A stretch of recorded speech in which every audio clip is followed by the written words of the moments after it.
Assalamualaikum warahmatullahi wabarakatuh. Salam sejahtera bagi kita semua. Perkenalkan, nama saya Nurbaiti Ika Pawestri dari Prodi PGMI kelas C. Pada hari ini saya akan menyayangkan hasil diskusi dari kelompok kami. Sebelumnya saya memperkenalkan anggota kelompok kami. Yang pertama, Fitri Anissa Rizka Amalia. Kedua, Nurbaiti Ika Pawestri. Ketiga, Saidatul Farika. Keempat, Kamila Amalia. Dengan tema kronologi sejarah filsafat pada abad modern. Sebelum kita awali presentasi kali ini, marilah kita berdoa menurut agama dan kepercayaan masing-masing secara bersama-sama. Berdoa dipersilahkan. Yang pertama, kita akan membahas akal dan hati pada zaman modern. Pada abad pertengahan, hegemoni antara akal dan iman benar-benar tidak seimbang. Pada abad itu, akal kalah total dan iman menang mutlak. Akal yang telah dikekang selama kira-kira 1500 tahun itu berpesta pora merayakan kebebasannya. Akal menang lagi, akan tetapi sialnya sofisme Yunani terulang lagi. Hal ini disebut sofisme modern. Disebut demikian karena ciri pokok sofisme lama ada pada sofisme modern ini. Ciri itu ialah kebenaran itu relatif. Di sini, istilah sofisme modern digunakan untuk dua alasan. Yang pertama, karena sesungguhnya tidak ada perbedaan yang esensial antara sofisme dan skeptisisme, sekurang-kurangnya dalam akibat pemikiran itu. Yang kedua, agar lebih mudah mengikuti alur sistem yang dikemukakan para ahli. Apa sih sofisme dan skeptisisme itu? Sofisme adalah alasan atau argumen palsu yang dimaksudkan untuk menipu atau memperdaya orang lain. Sedangkan skeptisisme yaitu aliran atau paham yang memandang sesuatu selalu tidak pasti, seperti meragukan atau mencurigakan. Akal dan hati pada zaman modern memiliki beberapa macam. Yang pertama, kita akan membahas Renaissance.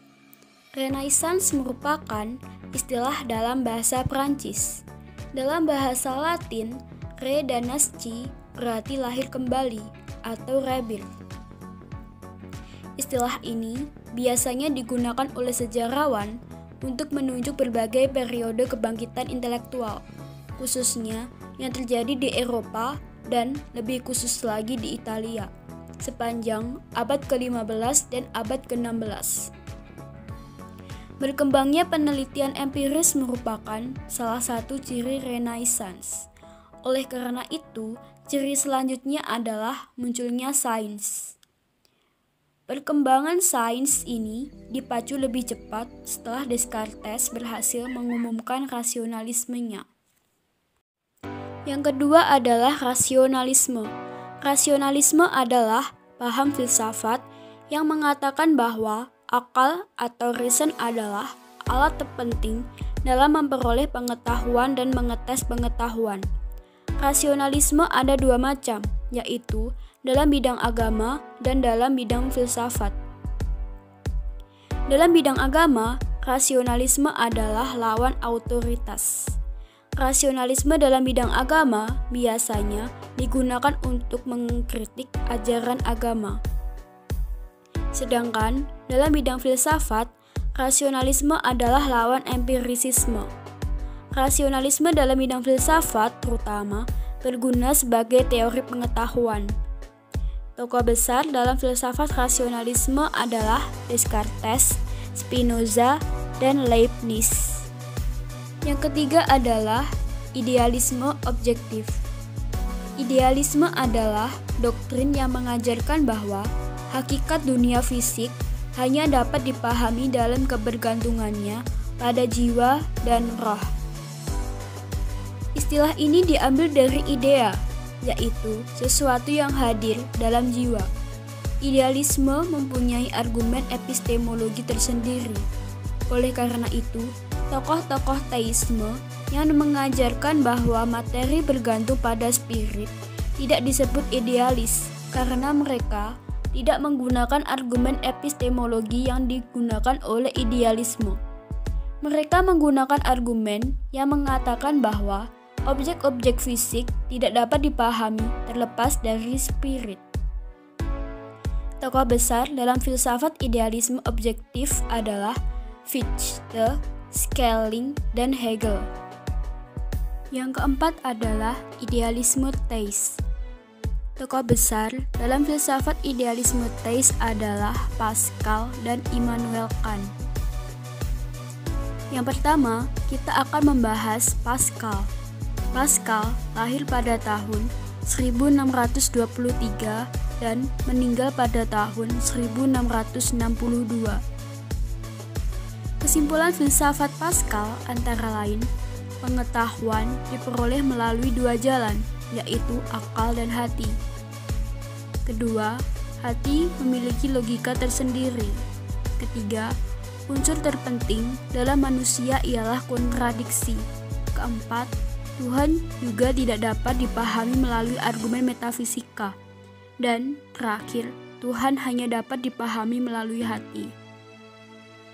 Sedangkan yang kedua, kita akan membahas Immanuel Kant. Immanuel Kant lahir pada tahun 1724 dan meninggal pada tahun 1804. Menurut Immanuel Kant, sejarah filsafat adalah sejarah pertarungan akal dan hati, iman, dalam berebut dominasi mengendalikan jalan hidup manusia. Yang kelima adalah empirisisme. Empirisisme adalah suatu doktrin filsafat yang menekankan peranan pengalaman dalam memperoleh pengetahuan serta pengetahuan itu sendiri dan mengecilkan peranan akal. Istilah empirisisme diambil dari bahasa Yunani, yaitu empiria, yang berarti coba-coba atau pengalaman sebagai suatu doktrin. Empirisme adalah jalan rasionalisme, sanggahan orang-orang rasionalis tampak jelas pada karya Descartes. Tokoh besar dalam filsafat empirisisme adalah John Locke, David Hume, dan Herbert Spencer. Keenam adalah pragmatisme. Tokoh besar dalam filsafat pragmatisme adalah William James. William James lahir pada tahun 1842 dan meninggal pada tahun 1910. Kata pragmatisme diambil dari kata pragma dalam bahasa Yunani, yang berarti tindakan, perbuatan. William James mengatakan bahwa secara ringkas, pragmatisme adalah realitas. Sifat psikologis pragmatisme James dapat dilihat dalam dua cara yang kedua-duanya berbeda dan base. William James adalah empirisis yang radikal atau empirisis yang pragmatis. Dan yang terakhir adalah eksistensialisme. Filsafat selalu lahir dari suatu krisis. Krisis berarti penentuan. Dengan demikian, filsafat adalah perjalanan dari satu krisis ke krisis yang lain. Yang dimaksud dengan eksistensi ialah cara orang berada di dunia. Eksistensialisme juga lahir sebagai reaksi terhadap idealisme. Materialisme dan idealisme adalah dua pandangan filsafat tentang hakikat yang ekstrim. Kedua-duanya berisi benih-benih kebenaran, tetapi kedua-duanya juga salah. Eksistensialisme ingin mencari jalan keluar dari kedua ekstremitas. Tokoh besar dalam filsafat eksistensialisme adalah Soren Kierkegaard dan Jean-Paul Sartre. Yang selanjutnya akan dibahas oleh rekan saya. B. Filsafat pada zaman pencerahan. Abad pencerahan atau zaman pencerahan adalah suatu masa di sekitar abad ke-18 di Eropa yang diketahui memiliki semangat revisi atas kepercayaan-kepercayaan tradisional, memisahkan pengaruh-pengaruh keagamaan dari pemerintah. Bertolak dari pemikiran ini, masyarakat mulai menyadari pentingnya diskusi-diskusi dan pemikiran ilmiah. Ideologi sekularisme menjadi dasar tonggak peradaban maju Eropa. Semangat ini kemudian ditularkan pula kepada koloni-koloni bangsa Eropa di Asia, termasuk Indonesia. Walaupun Indonesia bukan negara yang berpaham sekularisme, contoh nyatanya adalah pendirian Batavia Genootschap van Kunst Wetenschap, suatu perhimpunan untuk menelaah ditinjau dari riset-riset ilmiah. Zaman pencerahan terjadi sekitar tahun 1687 sampai 1789 Masehi. Adalah masa-masa yang produktif bagi sejarah Barat, seperti ditemukannya bubuk mesiu, mesin cetak dan kompas yang menjadi perubahan besar, serta mempengaruhi hingga saat ini. C. Filsafat zaman kontemporer. Filsafat kontemporer menurut Salam 2008 dapat diartikan dengan cara seperti itu, yaitu cara pandang dan berpikir dalam menyangkut kehidupan pada masa saat ini. Filsafat kontemporer yang diawali pada awal abad ke-20 ditandai oleh variasi pemikiran filsafat yang sangat beragam dan kaya, mulai dari analisis bahasa, kebudayaan, antara lain postmodernisme, kritik sosial, metodologi, fenomenologi, hermeneutika, strukturalisme, filsafat hidup, eksistensialisme, filsafat ilmu sampai filsafat tentang perempuan, yakni feminisme. Oleh sebab itu, salah satu ciri yang terdapat dalam filsafat ini mengagungkan nilai-nilai relatif dan mini narasi, dan lebih cenderung beragam dalam pemikiran. Zaman kontemporer ini ditandai dengan penemuan berbagai teknologi canggih. Teknologi komunikasi dan informasi termasuk salah satu yang mengalami kemajuan sangat pesat, mulai dari penemuan komputer, berbagai satelit komunikasi, internet, dan sebagainya. Bidang ilmu lain juga mengalami kemajuan pesat, sehingga terjadi spesialisis ilmu yang semakin tajam. Ilmu kontemporer mengetahui hal yang sedikit dan subspesialisis atau superspesialisis. Demikian pula bidang ilmu lain. Selain itu, kecenderungan yang lain adalah sintesis antara bidang ilmu yang satu dengan yang lainnya, sehingga dihasilkannya ilmu yang baru seperti bioteknologi. Tokoh-tokoh besar banyak bermunculan pada abad 20 ini seperti Archon, Derrida, Volkart, Wittgenstein, dan lain-lain. Menurut Ahmad Tafsir dalam bukunya Filsafat Umum Akal dan Hati, sejak Thales sampai Capra, Nietzsche adalah tokoh pertama yang sudah menyatakan ketidakpuasnya terhadap dominasi atau pendewaan rasio pada tahun 1880-an. Jadi menurutnya, tokoh pertama filsafat dekonstruksi adalah Nietzsche. Dengan alasan pada tahun 1880-an, Nietzsche menyatakan bahwa budaya barat telah berada di ambang kehancuran karena terlalu mendewakan rasio. Kemudian baru tahun 1990, Capra juga mengatakan demikian. Rasionalisme filsafat modern perlu didekonstruksi menurut Ahmad Tafsir karena ia filsafat yang keliru dan juga keliru cara penggunaannya. Akibatnya budaya barat menjadi hancur. Renaissance yang secara berlebihan mendewakan rasio manusia, mencerminkan kelemahan manusia modern. Perlu diingat filsafat barat kontemporer sangat heterogen karena profesionalisme yang semakin besar akibatnya muncul banyak filsuf yang ahli bidang matematika, fisika, psikologi, sosiologi, ataupun ekonomi. Sehingga banyak pemikiran lama dihidupkan kembali seperti neotisme, neokantianisme, neopositivisme, dan sebagainya. Di masa ini Prancis, Inggris, dan Jerman tetap merupakan negara-negara yang paling depan dalam filsafat, sehingga pada umumnya orang membagi periodisasi filsafat barat kontemporer menjadi dua.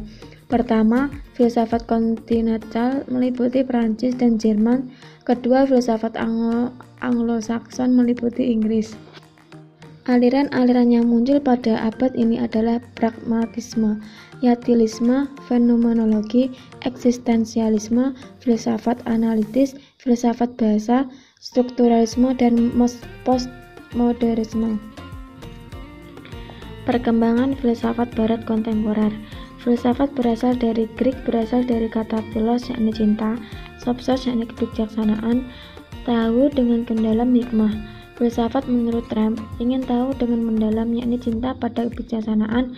Menurut George 106-43, penulis Romawi yang pertama memakai kata-kata filsafat adalah Pythagoras yakni 497 sebagai reaksi terhadap cendekiawan pada masanya yang menanamkan dirinya ahli pengetahuan. Pythagoras mengatakan bahwa pengetahuan dalam artinya yang lengkap tidak sesuai untuk manusia.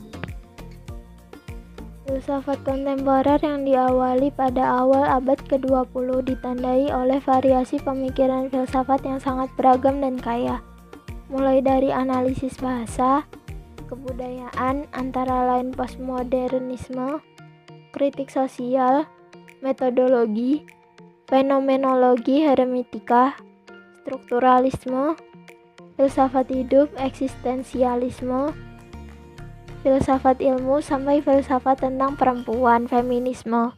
Tema-tema filsafat yang banyak dibahas oleh para filsuf dari periode ini antara lain manusia dan bahasa manusia, ilmu pengetahuan, kesetaraan gender, kuasa, dan struktur yang menghukum hidup manusia, dan isu-isu aktual yang berkaitan dengan budaya, sosial, politik, ekonomi, teknologi, moral, ilmu pengetahuan, dan hak asasi manusia.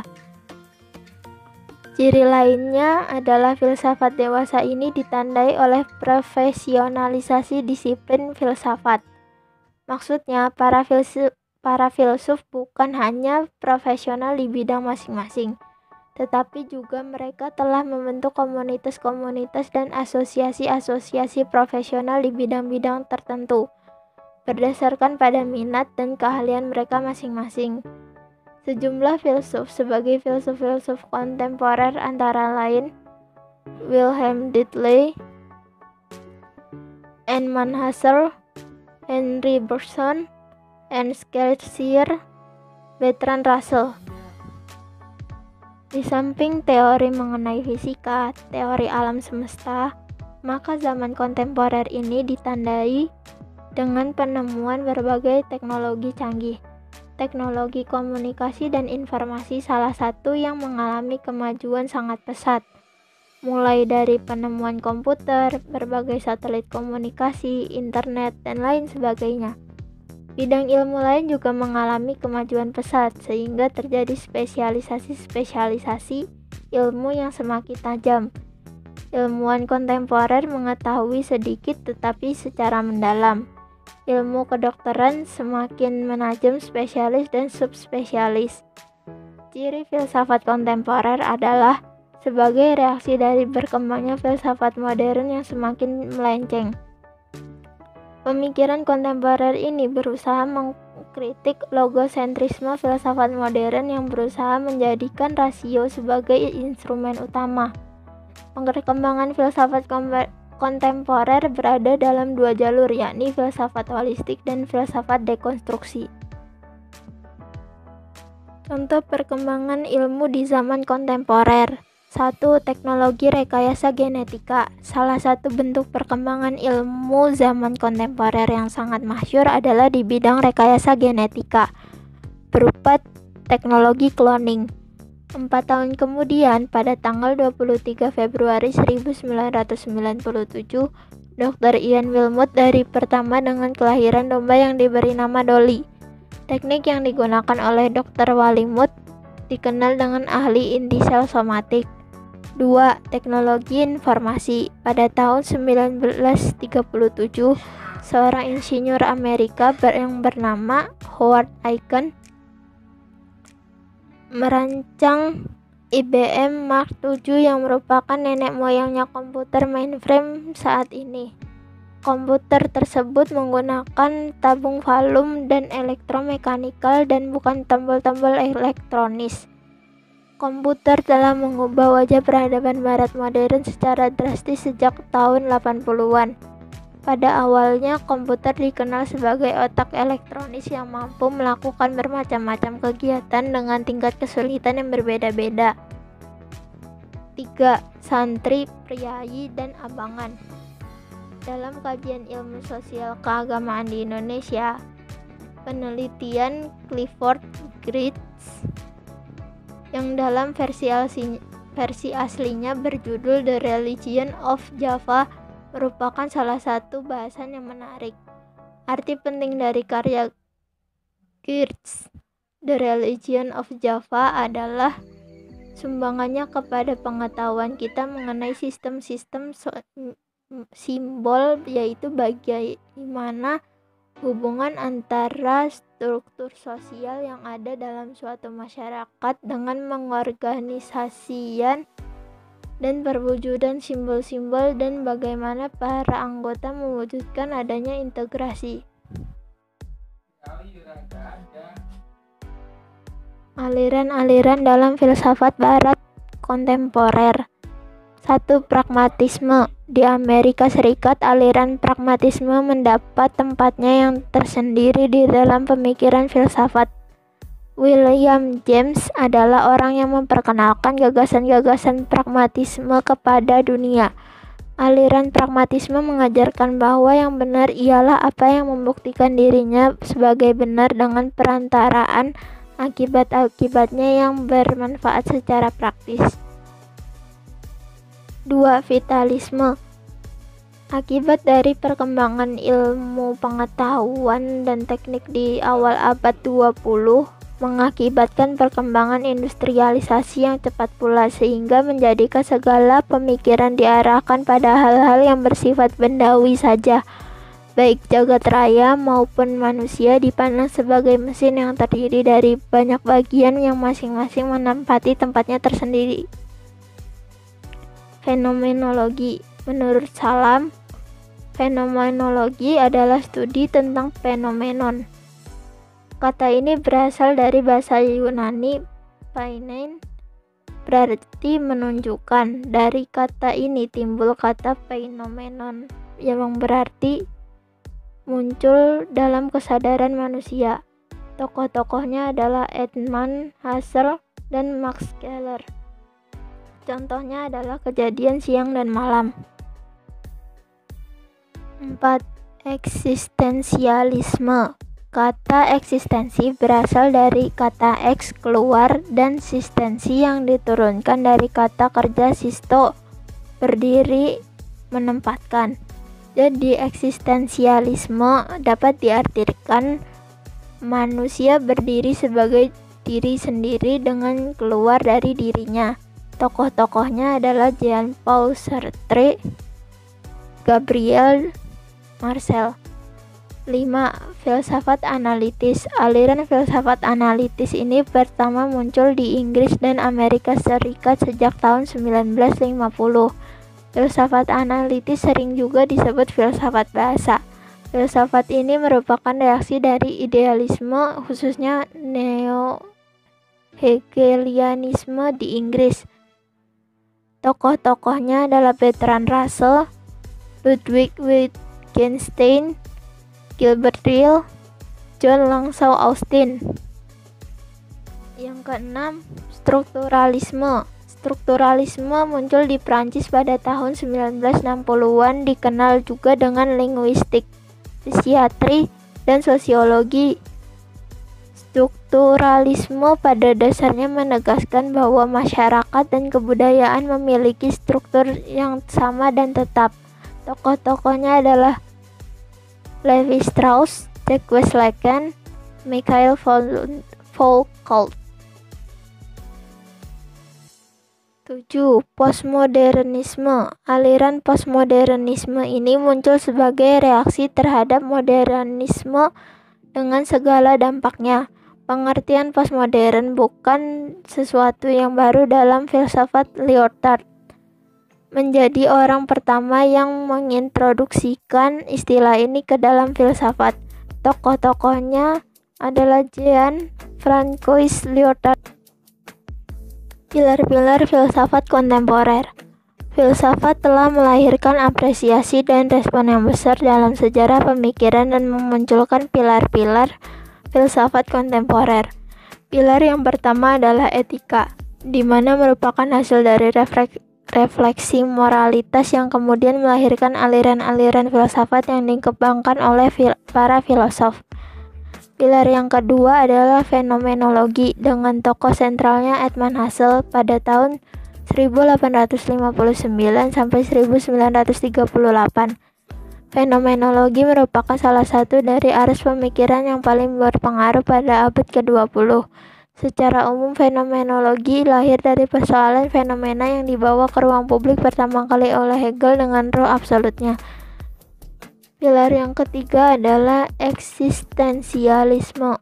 Eksistensialisme tidak lagi membahas pertanyaan-pertanyaan esensi dan kodrat, akan tetapi lebih menekankan masalah seputar eksistensi. Seorang filosof eksistensialis semisal Sartre bekerja keras dalam permasalahan esensi dan eksistensi, yang kemudian memunculkan sebuah tesis bahwa eksistensi mendahului esensi. Pilar yang keempat adalah filsafat budaya.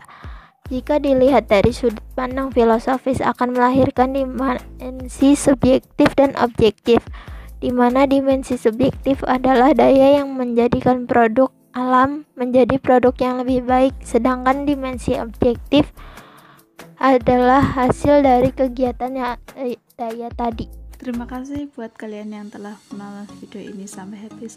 Dukung kami dengan cara like, comment, and share video ini, karena dukungan kalian sangat berharga. Dan jangan lupa ya, ketik tombol subscribe dan bunyikan loncengnya sekarang juga. Saya akhiri, wassalamualaikum warahmatullahi wabarakatuh.